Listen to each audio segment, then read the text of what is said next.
taking a look overall, we don't know about this Tyree Wilson kid. It's just amazing how many people just went gaga over Tyree Wilson to the point that they were wondering whether he was going to be the first pick of the draft for a couple seconds, or at least the second pick. But hey, you know what? If he turned out to be that good, then the Raiders got themselves a player. They were able to get their tight end in the second round. And then as far as the rest of the draft, they added some players. Nobody really sticks out or anything like that. But you know what? I think Aidan O'Connell landed in a good spot because Josh McDaniels, he knows a thing or two about coaching quarterbacks, and I could see O'Connell as a long-term number 2 guy. I don't look at him as an insurance for Garoppolo as a starter yet. I think he could develop down the road maybe. But yeah, I thought that was an intriguing spot for him.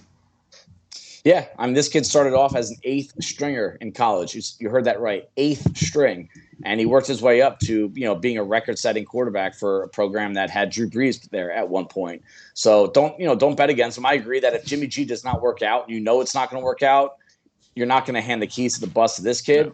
No. So no matter who you bring in, I think you are going to be confident you at least have a competent and smart, good quarterback in the room type backup quarterback in O'Connell. But I think the win of this draft for them, even though I had Michael Mayer, the tight end, he was my number 4 tight end. And I had him as a second round pick. That's where I graded him. But I love the fit. I love the fact that they made a trade up in the second round to get him. He was one of the top 15 players on their board, according to what they said. Everyone says that, but I believe it, because if he was the most complete tight end in this group, I did not think he was the best blocker. I did not think he was the best weapon in the passing game. I just felt like he was the most complete. So if that's what you were looking for, and this is an offensive system that puts a lot of value on a complete tight end, so if there's a system that I think he could thrive in, it's this one. If there's a quarterback I think he could thrive with, it's this one. Jimmy G with the past success that he's had with tight ends in this league, George Kittle being the most recent. I like that, though. I really do like that second pick. That's my favorite pick of their draft.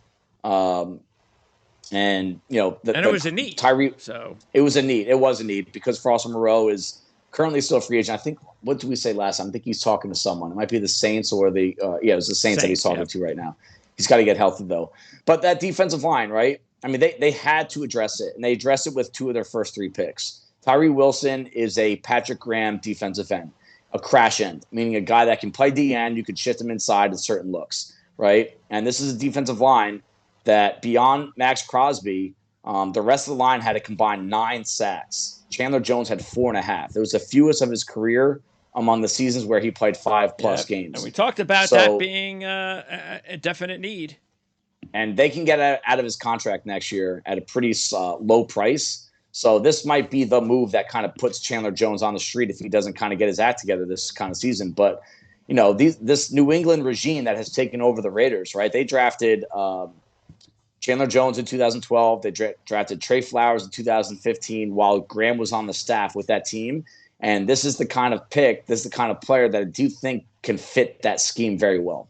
All right. And Byron Young, they take a couple rounds later. So the defensive line room, it looks a lot better than it did prior to the draft. Absolutely, and that's what it needed. We talked about them needing a number 1 defensive tackle type guy. And you know what? Maybe by next year, you'll have Farrell and Young as your starting defensive tackles. Yeah, I like that. And with Matthew Butler behind, with a versatile Tyree Wilson, on paper, it looks like a good plan. Yeah, it's they're heading in the right spot. It wasn't going to be a quick fix. Also, we did talk about the need to add maybe a top safety. I know Moehrig hasn't developed yet, and I liked Moehrig a lot coming out of college. I'm a little bit surprised that he hasn't taken yet.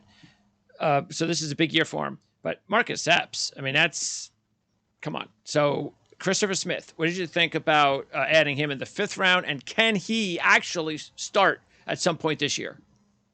This year is a stretch, but I'll tell you why I think it's possible. He got drafted because he's so smart, instinctive, And you see that I've been watching that on the tape for him for 2 years at Georgia. The two best defenses that I've seen since scouting has been the 2022 and the 2021 Georgia defense. Okay. And he was the leader of that secondary, the smartest player in that secondary. So he measures in smaller than you want to see. He measures in slower than you want to see. So that's not a good start. But, for him to make it, you have to have these instincts, what goes on between your ears. And he definitely shows high caliber instincts, decision making, the ability to read the defense. So, he's made plays on the ball throughout his career. There's a lot to like. It's just the question. You always have to be nervous, and this is why he fell in the draft. Is you could be smart, but if you're not big enough, you're not fast enough. It's just really hard to make it in the NFL. Okay. It's a big man's game. It's a fast man's game. So, is he going to start this year? I wouldn't bet on it, but if he does, that means he really did impress and picked up the scheme pretty quick. What do you think the Epps signing was all about, really? I mean, is there something? What do you think they like about Epps? Is he just Is he just a guy that, all right, we got a veteran player, he's going to be here, but I mean, I don't understand. I think that they didn't lock him into a huge deal. I mean, it's definitely starting caliber money that they paid him. But I think what you like about him is his floor is high. I don't think you're never going to make a case for him to be like a top-notch starting safety, but he doesn't make bad decisions. Okay. He doesn't get beat over the top often. He doesn't miss a lot of tackles. He just kind of is what he is. And if you have a star next to him, he'll look better than he is. Okay. But if you don't, you start to kind of wish that he was doing more. So, and right now they don't have a star next to him. So that might be kind of where they get caught with him. All right.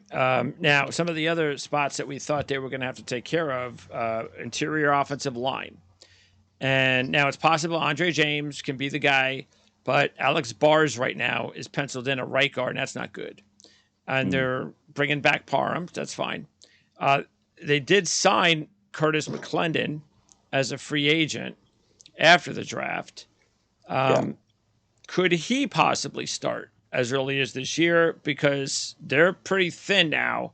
Again, maybe James will be fine, but right guard is definitely an issue.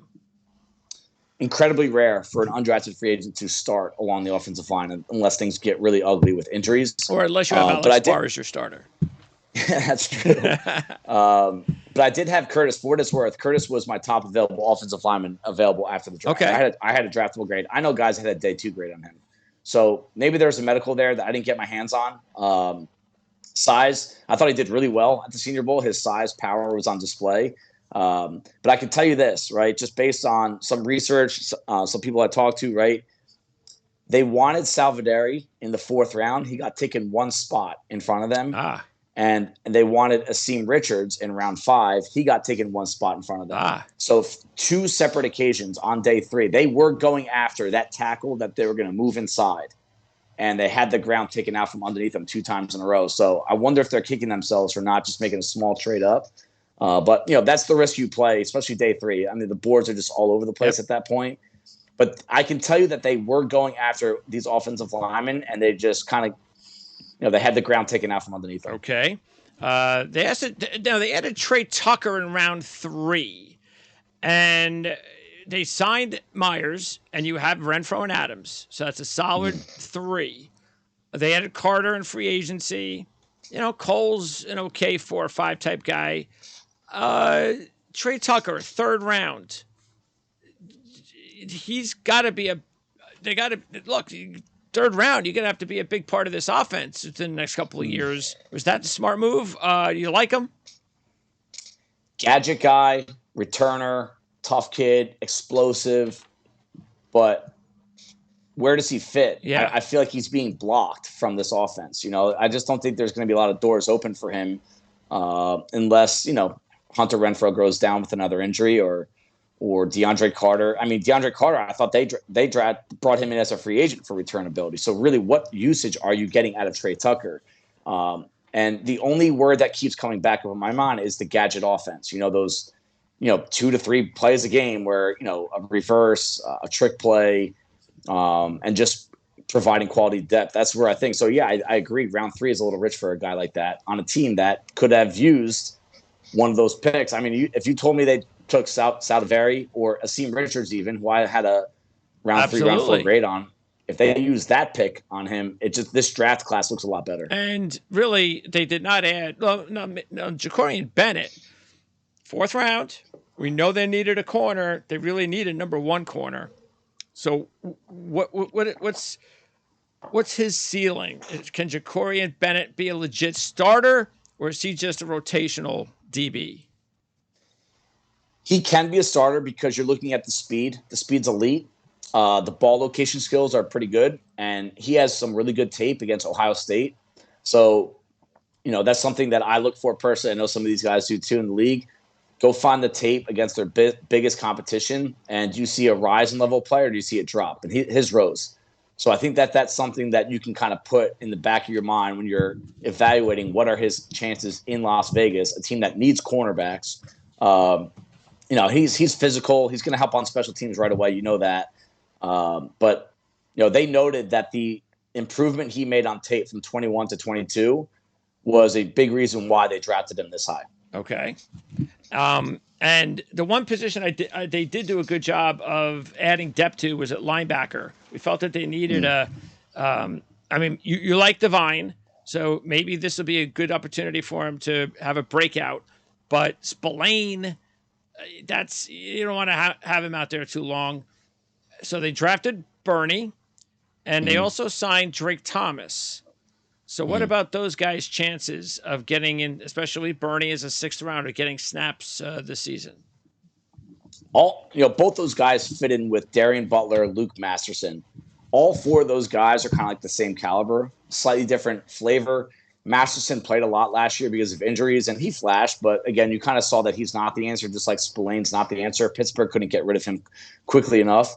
So they're going to go into this season. That's a big hole on this defense. And, you can't solve all these issues in one offseason, especially one draft. But what you like about Bernie is that there's just some height, weight, speed there that shows up in the SEC. And so he can play fast enough. And what you like about Drake Thomas is at the very least he'll be a good special teamer, but he just kind of has a knack for locating the football. And that's what Denzel Perriman did for this defense for a long time. He lost some of his legs, some of his speed, but he was so good at locating the football that the inside run defense was solid when he was there. So, he's going to make, he'll make a name for himself in camp. You're going to hear his name a lot. I'm sure they're going to play him a lot in preseason. It'll just be whether or not he kind of leapfrogs these other guys that they brought in as undrafted free agents last year. Lastly, for me, the thing I did not really, if I'm looking at what I did not like about this draft is, and I know Tyree Wilson's going to get an awful lot of work. I think the same thing you're going to see out of Byron Young and Michael Mayer. But when I'm looking at the R-Lads depth chart, it concerns me a little bit that there's no definite number 1 starting caliber guy besides Wilson. Wilson will play a lot on offense or defense. Not one from the draft class. You're saying. Yeah.